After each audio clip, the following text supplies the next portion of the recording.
Assalamualaikum warahmatullahi wabarakatuh. Perkenalkan, nama saya Muhammad Salamunda dari kelas 12 IPA 3.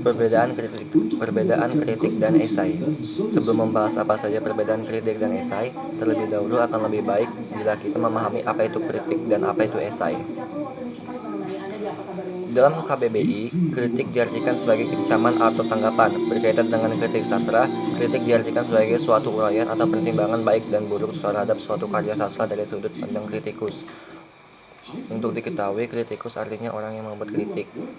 Masih dalam KBBI, esai diartikan sebagai prosa atau karangan yang membahas suatu masalah secara sepintas. Lalu dari sudut pandang pribadi penulisnya, penulis esai disebut esais.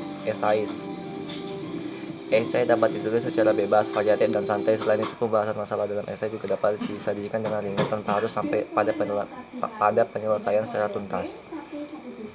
Nah, dari deskripsi dan penjelasan di atas, dapat kita tarik kesimpulan bahwa setidaknya ada 5 perbedaan mendasar antara kritik dan esai. Yang pertama, perbedaannya dinilai dari objek yang dinilai. Perbedaan utama antara kritik sastra dan esai terletak pada objek yang dinilai. Pada kritik sastra, objek yang dinilai hanya meliputi lingkup karya sastra semata, seperti novel, puisi, prosa, dan lain sebagainya. Sementara pada esai, objek yang dinilai adalah segala masalah umum yang terdapat dalam kehidupan nyata. Yang kedua, ada penulisan. Struktur penulisan kritik dan esai juga berbeda. Kritik harus ditulis dengan struktur yang telah ditentukan agar lebih mudah dipahami oleh penulis karya sastra yang dinilai maupun oleh pembaca karya sastra. Adapun pada esai, penulisan dapat dibuat secara bebas tanpa struktur baku, asalkan memuat bagian pendahuluan, tubuh atau isi, serta penutup sehingga tetap bisa dipahami dan menarik untuk dinikmati.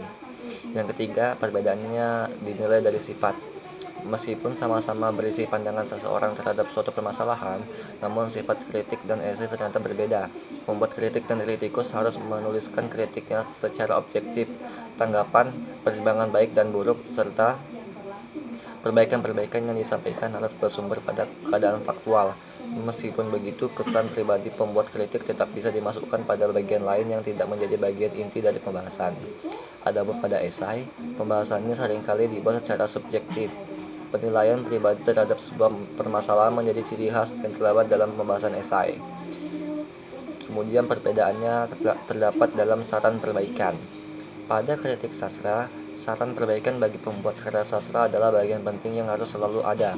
Saran perbaikan ini dapat menjadi bekal bagi pembuat karya sastra untuk memperbaiki bagian-bagian yang dirasa kurang pada karya sastranya. Sementara pada esai, saran perbaikan atas suatu permasalahan yang dibahas tidak selalu ada. Kerap kali esai hanya berisi pembahasan seputar subjek atau objek yang menurut esaisnya menarik untuk diulik. Nah, itulah beberapa perbedaan kritik dan esai yang mungkin dapat membuatmu tak salah lagi dalam memahami keduanya. Sampai sini, saya akhiri. Wassalamualaikum warahmatullahi wabarakatuh.